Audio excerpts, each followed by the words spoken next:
was nothing, just lights in the trees, a trick of the frost, a ghost on the breeze. But I saw a mirror older than me, staring through time like it wanted to speak. The forest went silent, the world held its breath. Something was watching beyond life and death. We stepped through the green, boots breaking the seal, not chasing a light, but something too real. I came back with salt on my skin, my mind split wide where the storm got in. They call it a test, but I know the deal. History blinks beneath the green veil.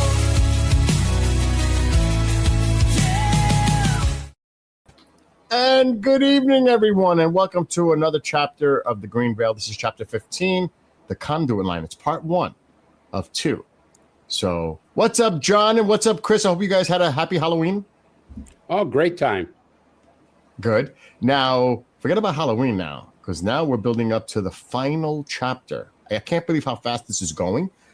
This is 15 of 22.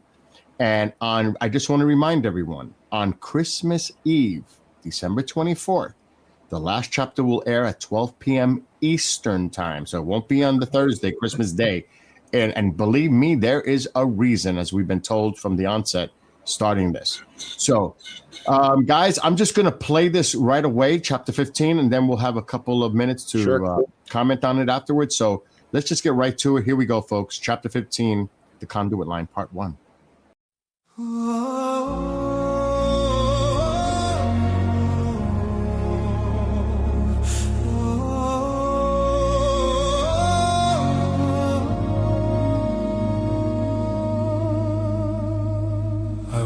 Through the fire when the forest stood still, left behind time on that frozen hill. 45 winters, the silence grew loud, but I held the signal beneath the shroud, born of a frequency shaped by the breach. The voices that call are just out of reach, but I feel them stirring inside my veins, a pulse that remembers a path through pain. It's not fate, it's not chance, it's a field we were born to advance, a pattern written in human code. Now lights the path we must unfold.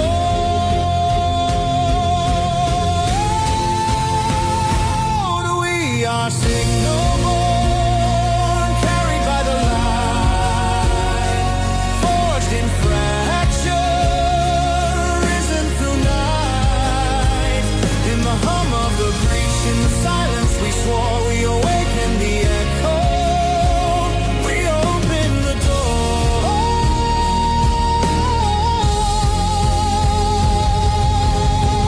I was there when the gate first stirred, saw the flash but spoke no word. Now I return not just to see, but to remember what must now be. Hunter Green, it remembers jacket red Leo. The aperture opens bidirectional flow. Not just a step, but an anchoring thread.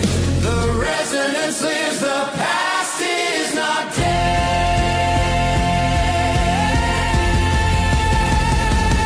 We are signal born, converging in flame.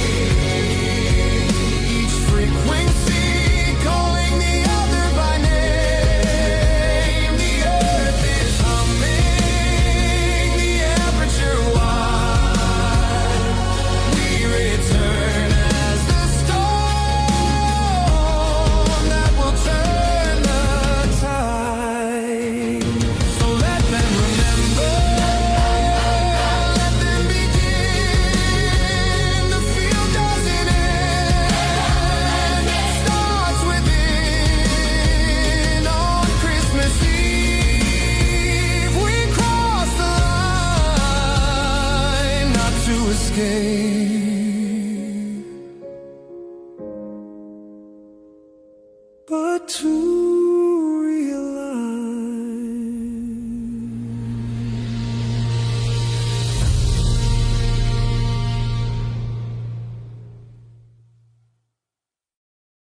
December 22nd, 2025, 0530 hours Eastern Standard Time. Raven Rock, Sub-Level Strategic Briefing Cell. The lights were low, the walls insulated against all signal bleed. No recordings, no traces, only eyes, ears, and the weight of a decision that could alter not just the mission, but space and time itself. Jack Barrett sat across from Voss, flanked by Leo and Sergeant B. Each of them looked like they'd aged a year and a day. The convergence pulse was growing stronger. The anomaly was no longer static. It was responding to thought, memory, will. And it wanted them in place. Voss didn't waste time. Conventional transport is no longer secure. Chinese intercept drones have passed Q-band thresholds. Russian telemetry is tracking our orbital flight patterns. There's a 72% chance your arrival could be anticipated. Jack leaned forward. So we ghost in. Voss brought up the projection, an interface glyph spiraling over Capel Green and Raven Rock simultaneously. We phase in. Leo narrowed his eyes. You're talking about a direct fold-through. Signal locking our pattern into the anomaly and letting it pull us across the void. B looked at Jack. You ever been pulled by that thing? Jack nodded slowly. Yeah, once. Felt like dying through light. Hunter Green entered with a secure tablet. You need to see this. East Anglia, FOB Scepter, 10:32 GMT. Alert. Red status. Foreign incursion attempt. Dr. Halverson and Colonel Shaw watched the monitors as two separate signals breached the outer perimeter. Stealth-tuned drones tagged with Chinese optical signatures, followed by a Russian signals team attempting ground infiltration disguised as NATO observers. They got within 200 meters of Capel Green before the peripheral defense field activated. A harmonic backlash erupted, silent to the ears, but devastating to systems. The drones collapsed mid-air, hemorrhaging sparks. The signals team was thrown back by what the sensors classified as localized gravitational torsion. One Russian operative began speaking in reverse phonetics for 5 minutes before collapsing. They were pushed out, but they left a message. If you proceed, we go public. Washington, D.C., The White Room, 11:30, Eastern Standard Time. President Rayner stood in front of the SCIF board, jaw locked. The decision had already been made. Activate the Golden Dome. A Space Force officer keyed the command. In orbit, an array of classified satellites pivoted into configuration. A holographic shielding field, a blend of ionospheric manipulation and radar obfuscation, unfolded over East Anglia. Invisible to the naked eye, devastating to enemy surveillance. A signal was sent directly to Moscow and Beijing. Stand down, or we escalate beyond Earth. The silence that followed was answer enough. Raven Rock, Test Chamber. Alpha, 1400 Eastern Standard Time. Jack, Leo, B, and Voss stood behind a radiation shield as a test payload was readied. A scaled version of the Theta Field Amplifier unit encased in carbon lattice housing. It would be the first object ever sent via phased pulse transfer from U.S. soil into convergence proximity at Capel Green. Voss turned to them. If this fails, we lose gear. If it succeeds, you're next. Jack looked at Leo, then B. Leo simply nodded. Run the test, Jack said. The chamber lights dimmed. The pulse began, 13.13 hertz. Time shimmered, and in a blink, the device vanished. Seconds later, at FOB Sepultur, Dr. Halverson's team registered the arrival. Intact. Functional. The phase door had opened. T-minus. 1 day, 17 hours, 44 minutes. Next, it would be them. December 22nd, 2025, 15:30 hours Eastern Standard Time. The White House, Subterranean Strategic Comm Room. Gemini. President Rayner sat alone before the cold blue glow of the global broadcast prompt. The speech was loaded, not public yet, but ready. The message was being held until December 24th at 2300 GMT, if humanity made it that far. The content was dangerous. To the citizens of Earth, what you're about to hear will challenge the nature of history, physics, and faith. 45 years ago, a fracture opened in the woods of Suffolk. It was not a visitation, it was a threshold, and it never closed. He scrolled further. This event has awakened a structure beneath our world. It is intelligent, it is harmonic, and it appears to have selected 2 individuals to anchor its reemergence, one who entered and returned, one who was born to remember. But it wasn't just the world Rayner feared, it was the reaction of its governments. China and Russia feared the same thing, but for different reasons. Moscow, Special Military Command Channel. December 22nd, 2025, 2200 GMT. The Russian Security Council reviewed the Capel Green data again. The psychic backlash from their last infiltration attempt had caused internal panic.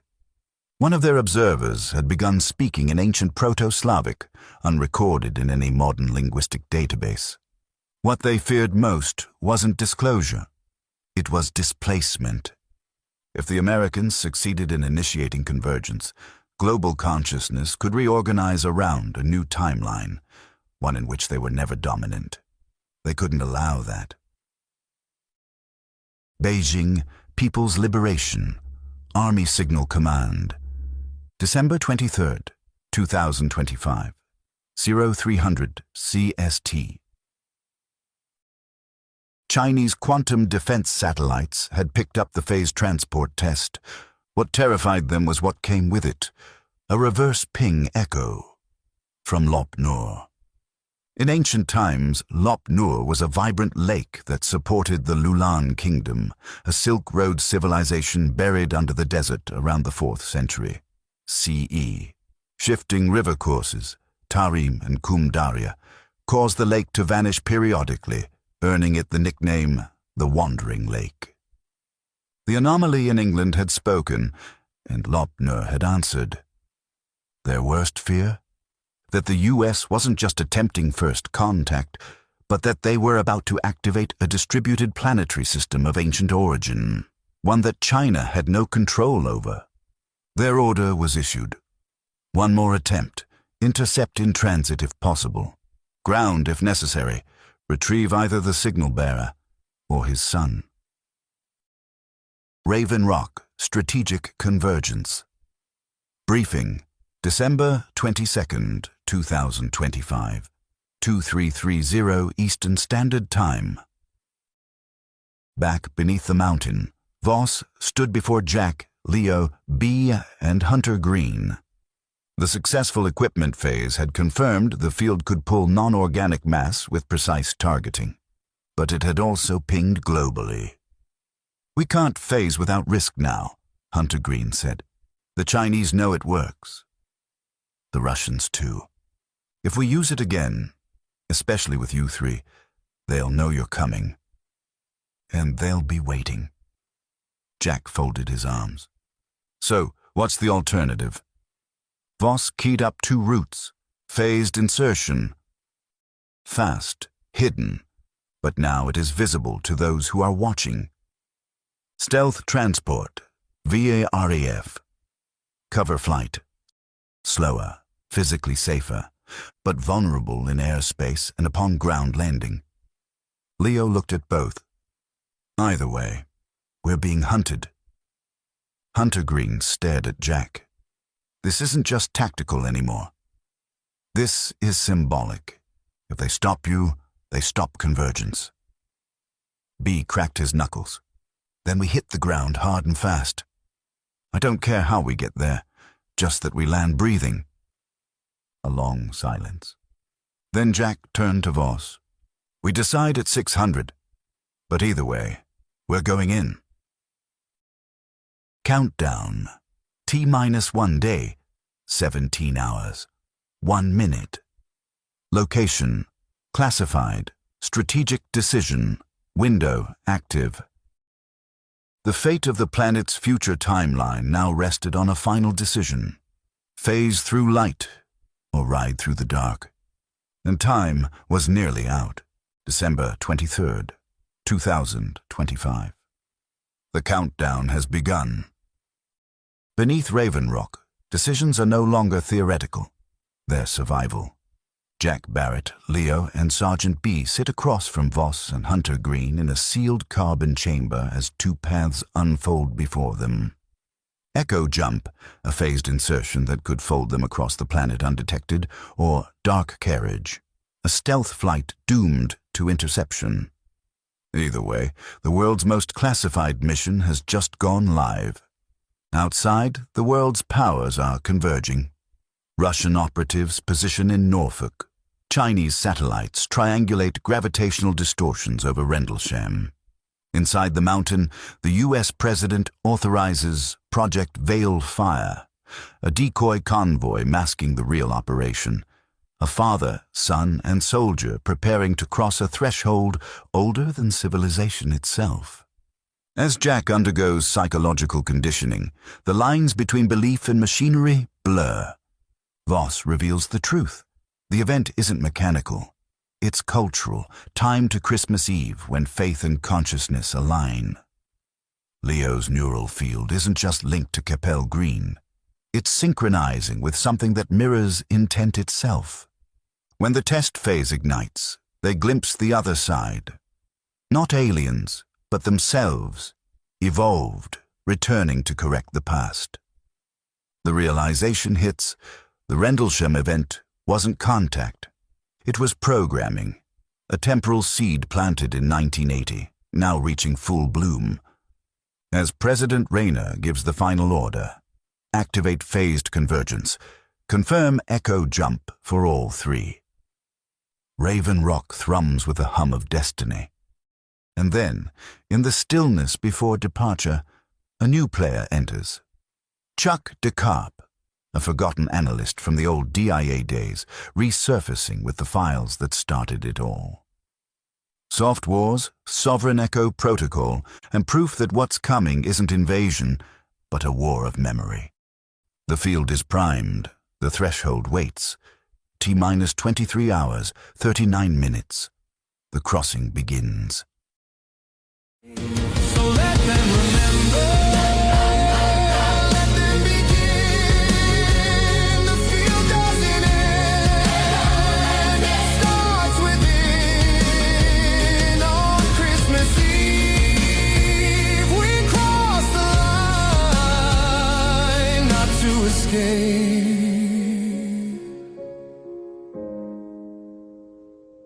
but to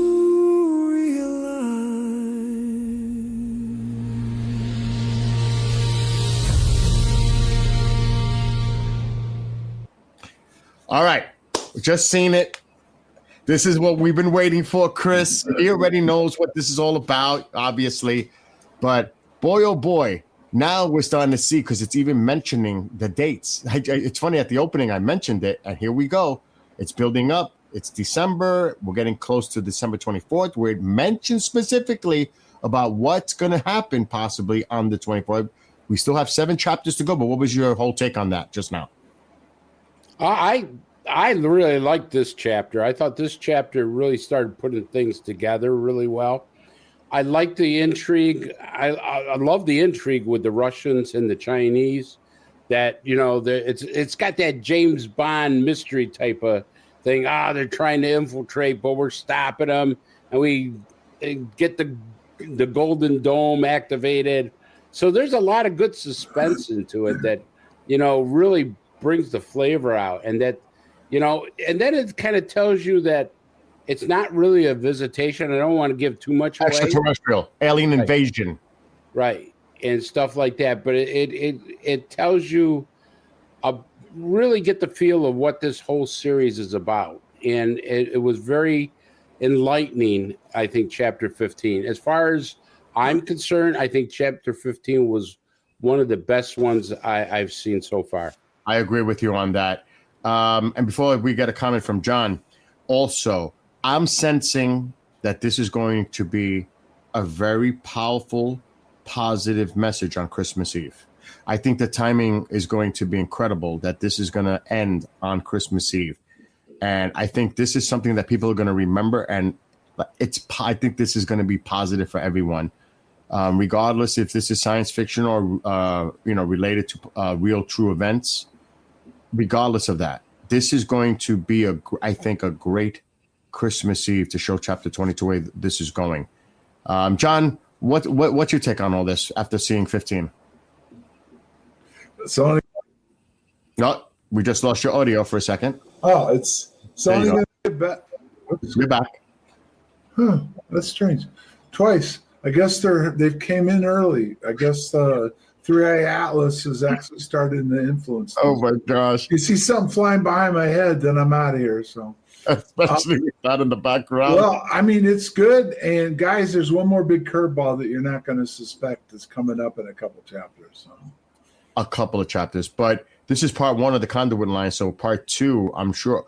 And folks, part 2 is probably going to be the longest chapter. It's approximately 28 minutes long. So these two are really the meat and potatoes, as Chris DePerno just mentioned. This is giving you pretty much an idea how this all came together, all the buildup and where it's at now, and what we definitely can expect. And there's only 7 chapters left, folks. Chris, any final thoughts of Chapter 15 before we... I really think to really enjoy this whole series, Chapter 15 is a must, because it definitely puts you right in the driver's seat of what the series is about. I mean, that's my opinion of it. But like I says, it becomes very exciting because there's suspense to it. You want to think about what the Russians and the Chinese are doing and how the president makes it public, and that was all thrilling to it. Totally agree. Now, John, one quick thing to give folks an update. Today's November 6th. When is your book coming out? Do we have any clue? We're trying to get it out a little earlier. Originally, it was going to come out the day after Thanksgiving, but we're going to try to push that up a couple of weeks to get it out. Because with everything going on with 3i Atlas, and the only thing I want to close on is this. Those who are watching this, watch, because you'll see later in a live show, or you will see that we're going to talk about this in a live show, that a lot of this technology is real. It's either being utilized or it's in R&D, or even a few things are maybe still in the in infancy stages. But with quantum and everything, a lot of this, besides the story itself, with where it's going, is this technology is there. It's actually there and available. Chris, you mentioned this quickly in the past, that there was a statement by someone in a government official role saying that we now have the ability to manipulate time and space. Oh, yeah, absolutely. That's what came out of the White House, actually, by the Director of Science and Technology, that distance is no longer a problem and that we've conquered time and space. Another thing, as far as from our perspective and from coming from our official statement from our government, the Chinese and the Russians can't be far behind. Oh, absolutely not. And watching Chapter 15, how it all comes together, you know what I mean? I'm just saying. It's this could be very similar to what's going on today. That's all I'm saying. Anyway, folks, have a great rest of your evening. We'll see you for the live show on Saturday night, 8 p.m. Eastern. Make sure to join us, John, Chris, and I. Till then, have a great night. Hope you enjoy it. And make sure to tune into next week for part 2 of the Conduit Line. So stand by for that, everybody. Have a great night. We'll see you again next week.